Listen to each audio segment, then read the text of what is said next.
So we all operate very much through the filter system of our personality. And the personality is something that we've inherited, acquired over the years, whether that's a pleasant experience or otherwise. But a lot of the information, of course, that's programmed into us when we're very, very young, it's stuff that we're not conscious of, but it shapes the world and how we see it and what happens to us in that world, and very much about the sort of decisions that we make as well. It's very difficult to recognize that or be objective about it because we're lost in it. And from a clearing point of view, clearing is a brilliant way of dealing with all of this shadow stuff without actually confronting it or doing anything about it, trying to collapse it all. So all the time we see the world through this personality, through the eyes of personality. We're coming from, for the most part, a place of insecurity, very deep and very fundamental. And so whilst we're feeling insecure, we try to do things that's going to make us feel more secure. So we're caught in a bit of a race, in a sense, to try to create an environment that we feel comfortable in. But then the problem with that is it takes a lot of energy. We're actually fighting very much against the self. So the self meaning the shadow aspects that we've yet to recognize the part that they play in creating the world we live in. And so we're in a battle essentially with the self, trying to create an environment within which the self feels comfortable and safe. So we get caught in doing stuff all of the time. And that's very exhausting. It takes a lot of energy, it takes a lot of time. And very often it can take a lot of money as well, trying to sort out what's going on and trying to create a different world for ourselves. What I've found just more so recently with the reports I'm getting back is that when the filter system, the pressure of the filter system, the charge that we hold, the shadow, whatever you want to call it, begins to collapse, then the path becomes more obvious, more open, more free, and more effortless. The problem that most people face is that because they're coming from insecurity, they're also coming from judgment about a good path and a bad path, the right path, the wrong path, the good, the bad, do this, do that, go here, go there. And of course, all the time we get caught into that, we're assuming that the reality that we're encountering on a daily basis is actually real. And so being real, we have to do something about it. I don't believe for a moment that it's real. I think it's a fabrication. Our personal reality is a fabrication created by our past experiences and the way we've dealt with or failed to deal with past experiences. It's also created by the shadow aspects, the subconscious parts of the self that we're yet to become aware of. And so we're creating a particular reality which continues to show up on a daily basis, of course. And all the time it keeps showing up, we keep feeling the need to do something about it, try and change things, try and fix things, do whatever so that we live a more comfortable life. And that's an ongoing battle because I don't believe there's any resolution to that. All the time we are victims, or we remain victims to these shadow aspects of the self. So, of course, clearing is a great way to bring that shadow into the light, into conscious awareness, so that we can embrace and move on. But that takes practice and it takes time. I don't necessarily think that it really needs to take a lot of time. It just needs us to open our eyes to all phenomena and begin to collapse that reality. But that's not easy to do because once you're lost in a reality, you're taking it very seriously, of course. You think it's very real and you get worried. You have to do something about it. And it takes a lot of energy and practice and perseverance to actually begin to turn that around. Or It just requires you to develop a practice of acceptance of all phenomena. So no exceptions. I believe, and this may be fortunate or unfortunate, but I do believe that we can't begin to recognize or create a more comfortable, safe, sustainable reality for ourselves while we're still victims to the shadow.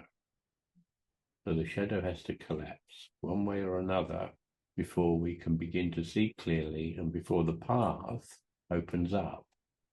But the path that exists at the moment is based very much on judgment.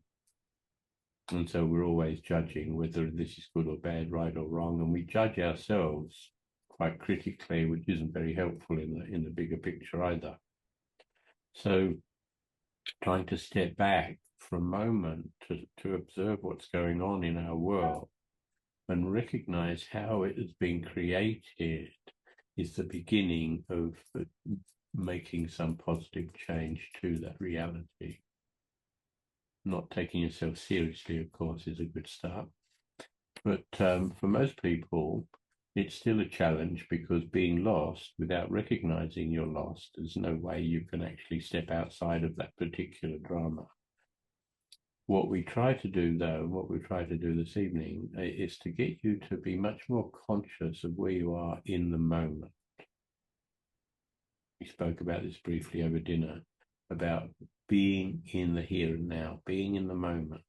And for many of you who've got particular tasks, and it doesn't have to be anything fancy, but if you're a parent, of course, when you're with the children, it's very much in the moment. If you're an artist, when you're doing something creative, it's in the moment. If you like cooking, if you like driving, if you like walking, whatever, where you can actually be in the moment. And so obviously when you're doing some piece of artwork or something, you should be very much in the moment. It's like another client who's an acupuncturist, and fortunately they're very much in the moment when they're sticking needles in you. Otherwise they might miss and do all sorts of weird shit. So being in the moment is not so difficult. But then we cut out what happens when you're in the moment. Think about that for a moment.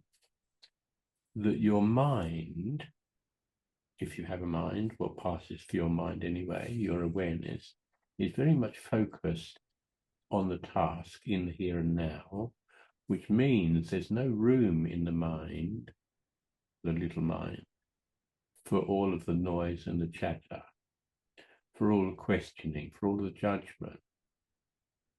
And so the mind is quiet when it's focused. And that's all meditation is, of course. It's focusing the mind on a single point so it avoids all of the chatter. You can rest in that quiet space. So you do that. Many of you are doing it very often through the day, whether you recognize it or not, when you get into that quiet space. But what we're trying to do is to lengthen the time you spend in that quiet space, not just in particular tasks that you feel comfortable with, but for all tasks. And then we can just refer back quickly again, of course, to the Zen thing about chopping wood and carrying water. So the story goes, before enlightenment, we chop wood, carry water. After enlightenment, we chop wood, carry water. Well, if you think that nothing actually happens, no, you're still chopping wood and carrying water, that's a gross misunderstanding of the nature of that particular comment. Because when someone wakes up to their true nature, or partly or even momentarily wakes up to their true nature, then there's no difference between subject and object. There's no one doing the task and there's no task to be done. It's all one thing happening. It's this separation that we experience when we're in this polarized consciousness that creates the problems. When someone is chopping wood or carrying water and they don't want to, they want to be somewhere else. They want to be doing something else. But the more enlightened person would be very content with the task, totally focused on the task. There's no separation. And so it's this state we try to develop all of the time, because there's nothing else needed, really. It's a way of turning off the busy mind by being focused on whatever task you happen to be doing at the time, even if it's washing the dishes, sweeping the floor. These are all things that we do mindfully, meaning we're totally present when we're doing it. We're not somewhere else. And so if we can practice that, and it's simple enough to do, I mean, you can't do it if you don't think about it, if you don't remember, of course. But the idea is that by practice, you'll remember more and more often to bring yourself back into that quiet moment and just do the task. I mean, David's an electrician, he used to be anyway, and if he wasn't present when he was doing the task, he could blow himself up or burn the house down. So simple things, it's when we're present doing a task, but try to be present with all tasks, even if it's just making a cup of tea or coffee. Be totally present with what you're doing. If you're sitting looking out of the window, be present to that. Listen to the birds, listen to the noises outside, watch the clouds, be present. It's not such a big thing to ask. You just got to remember to do it more and more often. Okay? I think that in itself is going to create a more harmonious state within you. But as you practice this, bringing yourself into the moment more and more, into that quiet, empty space, just observing, then gradually the noises, the chatter, the judgment, the self-criticism, the distractions, the mind going all over the place, taking you into all sorts of places, the body feeling all sorts of phenomena. This will all gradually settle down. And it settles down to the point where it's no longer intrusive. It's not an invasive aspect of the self. You just start to notice more and more what's going on in the moment. You're not thinking about tomorrow. You're not thinking about yesterday. You're in the moment. And then things will start to unfold effortlessly. But all the time you remain in a polarized consciousness, meaning you have personal judgments about good and bad, right and wrong. That is going to manifest in your reality, that judgment. And I've spoken about it many times before, where I say that if you have a polarized consciousness, meaning you're still in judgment, you still have preferences, you still like this or you like that, you don't like this, you don't like that, then if we imagine that your polarized consciousness exists between these 2 points, then this is going to be a reflection of the reality that shows up. So your reality is going to be presenting itself between these 2 points all of the time, which consistently then means you've got to choose, you've got to judge, and the mind, it gets very, very busy trying to sort all of this stuff out.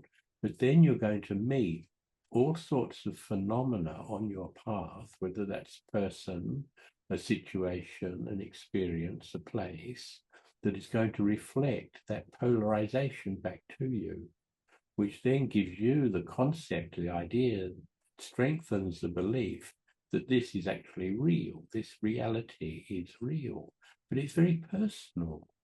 I mean, we have collective reality where we all buy into the same story on one level, but personally, individually, we're all slightly different. We've all got different preferences. So all the time we exist within this reality, this judgment, then that's what's going to show up on the path in front of us, which then requires more judgment, which actually just strengthens the concept that this is the path you're on and it's real. But it's just a construct that you continue to perpetuate by your addiction to your past conditioning. If you can bring yourself into the moment, what happens when you're in that quiet space? There's no polarization. You're just working away, doing whatever. It might be that you're just beginning to study a particular skill or trade or whatever, and then you've got to put a lot of energy into the mechanics of the task. But once you've got the mechanics sorted, and this is very true of clearing as well, of course, once you've got those mechanics sorted, it's very easy to slip into that zone when there is no distraction. So now if you can understand that the more you're in that zone, in that quiet space, without distraction, the mind is going to become comfortable and familiar with that place. It's going to know how to get back there. But more importantly, possibly, is that it's going to collapse any judgment, because there's no judgment in this place. If there's no judgment in the place, it doesn't mean to say that shit is going to happen. It's quite the opposite. Shit will still happen while you remain polarized, because you're still dealing, or you believe you're still dealing, with charge, with aspects of personality, with situations. But when you're in this quiet place, there is no judgment any longer. So then imagine if you're in this place, this is your reality and it shows up on a daily basis. So it will bring conflict, it will bring challenges, it will bring good times and bad times, happy times and sad times, because they're all judgment. Happy time is a judgment, a sad time is a judgment, a good time is a judgment, a bad time is a judgment. When you're in this place, there is no judgment. So then what shows up is an effortless unfolding, not of judgment. So you don't meet the happy and the sad, but you're in this perfectly quiet, content place where you're absorbed in the task. So it's not such a big deal. It's not such a big thing to collapse, because you're not going to actually do anything other than try to be quietly observant in the moment. Even if you observe chaos, even if you observe emotional trauma, this is what you're observing. But you don't give it any energy. To the best of your ability, you simply observe. You notice what's happening, and you can say to yourself, if you like, this is what's happening, this is chaos, this is madness, this is sadness, whatever. But then you say to yourself, so what? It's not real until you give it reality. So the problem many of us face now is that we've been giving sadness and happiness so much reality for so long, we're lost in it and we think it's real and what's happening. And then we have to do something about it. But it's not real if you don't feed it any longer. I've often used the example of a dog. It's not something you want to do, of course, but if you have a dog and you shut it in the bedroom for 3 months and you don't feed it, the poor little bugger's going to die. Well, so will your busy mind if you don't feed it. So will your anger, your frustration, your judgment, your impatience, your blame, your anxiety. It will all die if you don't feed it, because it's not real. It appears real, of course, and I can understand that. I mean, I've lived through most of this myself, of course. I didn't just wake up one morning all of a sudden and have this recognition, this realization. It's been quite a long road for me. But having been a long road for me, I don't believe, coming from my understanding now, that it needs to be a long road for anybody else. You don't have to go through the same journey I've been going through. If you can take the opportunity to notice, remain present in the moment, doing whatever task it is, doesn't matter, but then try and extend that a little bit longer each time. Try to join tasks together where you can become involved. Stop judging a task. Judging a task isn't going to make it go away, but it's going to make the suffering associated with judgment of a task fall away completely. It won't be there. So then the task becomes much more comfortable, much more easy. And you get through it so much quicker. If you're in the moment with a task, time flies. Sure, many of you have noticed that already anyway. If you're totally present doing something, time will fly. If you're not present, if you're wanting to be somewhere else, if you're impatient, if you're frustrated, if you're anxious, if you're sad, the task's going to take forever. It's going to be a real pain in the ass. Really frustrating. But who's doing that? Where's it coming from? No one's doing it to you. You have been conditioned, of course, by outside influences when you were too young to do anything about it. But then that's the case with all of us on this planet. But that was the past. We don't have to carry it around with us every day. Sit quietly, notice, and extend when you're going to get a cup of tea. Put your attention on getting a cup of tea, making the dinner, doing the dishes, sweeping the floor, driving the car. All opportunities to rest in the moment. No resistance, no judgment, no blame, no anger, no anxiety. It's all just happening. But it's all of these things, blame, judgment, frustration, anxiety, impatience, are all created by the self. They don't exist outside of the self, and they only exist in the self because you have given them energy. You have fed them. Time to stop feeding them. Time to bring yourself into the here now. Notice. Be present. You might try being grateful for what you have as well. Gratitude's a nice sort of feeling to have. Being grateful. Look around, you know. Compared to a lot of people on this planet, you are doing really well. You've all got a house. You've all got a roof over your heads, as far as I can see. You've all got clothes on.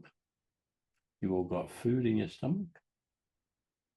You've all got a bit of cash to spare. Maybe not much, maybe a lot.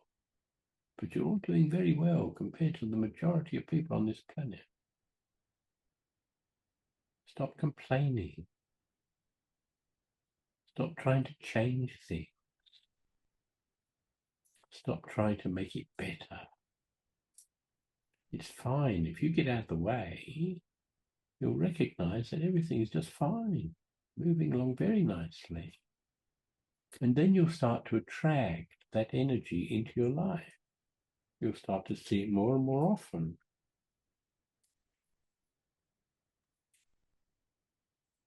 And then you might wonder for a moment why you didn't do this years ago.